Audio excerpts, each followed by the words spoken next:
नमस्कार ताईंनो आणि मैत्रिणींनो, आता खूप दिवसातून केकचा ऑर्डर आहे आणि हा केक मला उद्या सकाळी 12 वाजता द्यायचा आहे.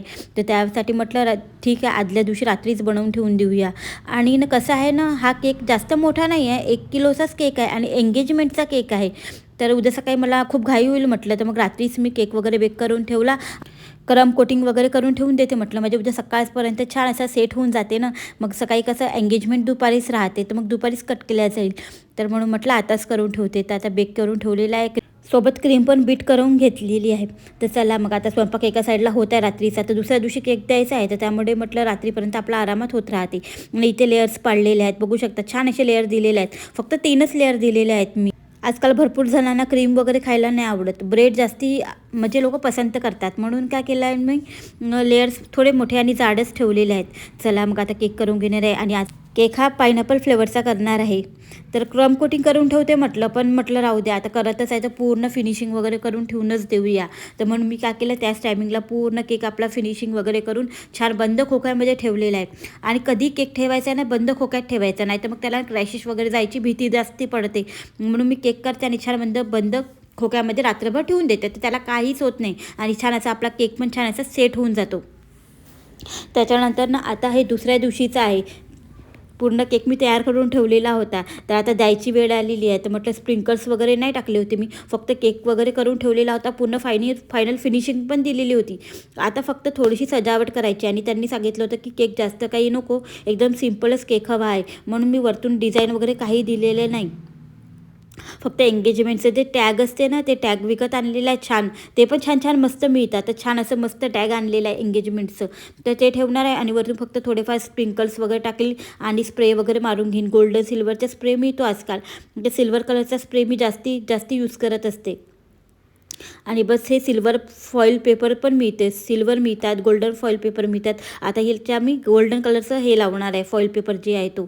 तर असा लावून घेतलेला आणि स्प्रिंकल्स म्हणा की अशा वस्तूंमुळे ना केक छान असा उठावदार दिसत आहे. तर केक तयार झालेला आहे आणि छान असं टॅग आणलेला आहे विकत, पण ते सगळं लावून मी नाही दाखवलं. म्हटलं की त्यांना देऊन द्या, ते लोक लावून घेईन, एंगेजमेंट होईल तेव्हा. तर म्हणून ना आता त्यांच्या हाताने पाठवलेलं आहे. हे मला म्हणत होते की चल बा म्हणून, कारण की त्यांच्या स्कूलमधल्या मॅडम आहे ना, त्यांच्याच कळला तो केकचा ऑर्डर होता. म्हटलं मी नाही, कारण की आता मला बाहेर जायचं आहे. ते म्हणजे की आमचा VCचा ग्रुप आहे. आता दिवाळी गेली ना, तर दिवाळी गेल्यामुळे ना आता दिवाळीचं मिलन समारोह जो म्हणतो ना, तो आज आम्ही ठेवलेला आहे.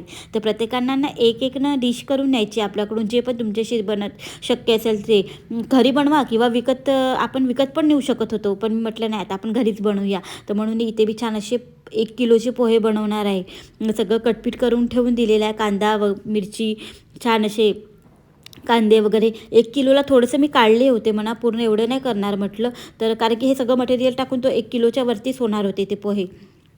आणि इथे पार्टीमध्ये ना पूर्ण फॅमिली इन्वॉल्व आहे. प्रत्येकांची जेवढे VCमध्ये ग्रुप आहेत ना, त्यांच्या ह्याच्यातली सगळे पार्टी इन्वॉल्व आहे. तर कमीत कमी 20-25 जणांसाठी आपल्याला करून न्यायचं होतं, आपल्याकडून जेवढं शक्य होईल तेवढं. तर म्हणून इथे मी पोहे सिलेक्ट केलेले होते. आता कोणी उसळ करेल, कोणी काय करेल, आता मी समोर जाऊन तुम्हाला दाखवेलच म्हणा की कोणी काय काय केलेलं होतं. सकाळी आता घरची कामं झाली, पूर्ण स्वयंपाक झाला, त्याच्यानंतर केकला डेकोरेट करायचा होता. तो केक देऊन पण झालेला आहे म्हणा. आता सगळं करता 3:30-4 वाजलेले आहेत. आता मला लवकर निघायचंही होतं लवकरच, कारण की 2:15चा सगळ्यांनी टायमिंग दिलेला होता, पण घरून निघतपर्यंत 4:15 तर मला झालीच. तर इकडे पोहे रेडी आहे. आता संध्याकाळ झालीच आहे म्हटलं, तर हे पण आता केक देऊ येतील. तर म्हणून मी एका साईडला चहा पण ठेवून घेतलेला आहे. आता पूर्ण घर संध्याकाळची झाडझूड आहे, आवरसावर आहे, भरपूर कामं राहतात आपली. तसं तर आज काही आराम करायला मिळालेलाच नाही. चला मग आता आपले पोहे छान असे झालेले आहेत. भरपूर वेळ मी कमी गॅसवरच ठेवलेले होते, कारण की वाफे भरले पोहे खूप छान वाटतात. आता म्हटलं जसंच गरम आहे तसंच मी डब्यात भरून घेणार आहे. मग थंड व्हायची शांती जास्त आहे, कारण की आता थंडी पडायला लागलेली आहे आणि पोहे कसं गरमच छानच वाटतात. म्हणून म्हटलं गरमच पहिले डब्यात भरून घेते आणि त्याच्यानंतर आपले जेवढं काही माझी आवडसावर आहे घरातली ते करून घेते. तर सगळं झाडून वगैरे काढलं, सगळं काढलेलं आहे. तर मुलं काही येत नाही आहे. मुलांना यायला वेळ आहे. आता नव्या ट्युशनला गेलेली आहे आणि नक्ष म्हणत आहे की जेव्हा ताई वगैरे येईल तेव्हा मी ताईसोबतच येईल, पप्पासोबत येईल. तर तोही यायला तयार नाही आहे. तर म्हटलं पहिले मुलांचे कपडे काढून घेते. आणि आमच्याकडे ना थंडी लवकरच पडायला सुरुवात झालेली आहे आणि खूप जास्ती थंडी असते आमच्या इकडे MP मध्ये. तर त्यामुळे ना सगळेच जण स्वेटर्स घालून आहे, तुम्हाला दिसेलच. म्हटलं आपणही रिस्क घ्यायला नको, कारण की घरात राहिलं तर तेवढं काही नाही वाटत, पण बाहेर गेल्यावर बाहेरच्या वातावरणात थंडी वाटतेच. यांनीसुद्धा स्वेटर घातलेलं आहे. आता सगळं झालेलं आहे, मला घरचे कामं आवरसावर झाली. त्याच्यानंतर फक्त यांनी मला सोडून दिलेलं आहे ताईकडे. आता हे माझं नंदेचं घर आहे आणि यांच्याचकडे आता इथेच बाहेर पार्टी ठेवलेली आहे पोर्चमध्ये. तर इथे ताईंनी थोडीफार तयारी केलेली होती. आता दिवाळी म्हटलं की छान असा दिवा पण त्यांनी ठेवला होता. आज दिवा लावणार होते. आणि बघू शकता इथे किती झाडं आहेत त्यांच्याकडे, आणि एवढंसं झाडाला फुलंसुद्धा किती लागलेले आहेत. खूप जास्ती शौक आहे जिजाजींना झाडांचा वगैरे. आणि बघू शकता इकडे तिकडे पण सगळीकडे झाडं आहे. खूप छान वाटते. त्यांचं घर पण खूप छान ठेवतात त्या. एखादी दिवशी मी तुम्हाला त्यांच्या घरचं होम टूर दाखवेल. खूप छान राहतात. बाहेरच्याच परिसरवरून तुम्हाला कळलं असेल की त्यांचं घर किती छान राहत असेल. आणि इथे बघू शकता हे सूपसुद्धा होममेडच सूप आहे. एका ताईंनी करून आणलेलं होतं. त्यांनी सूप आणि भेल वगैरे दोन्ही आयटम त्यांनी करून आणलेले होते. तर यामध्ये ना 8-9 जणांची फॅमिली आहे. आता मागे ना मी कोजागिरीचा सुद्धा व्हिडिओ शेअर केलेला होता. त्या व्हिडिओमध्ये पण एवढे सगळेजण होते आणि आजसुद्धा एवढे सगळेजण होते. आता 1-2 फॅमिली नव्हती म्हणा, कामानिमित्त ते बाहेर गेले होते, तर नाही तर तेही राहिले तर मग अजूनच भर होते.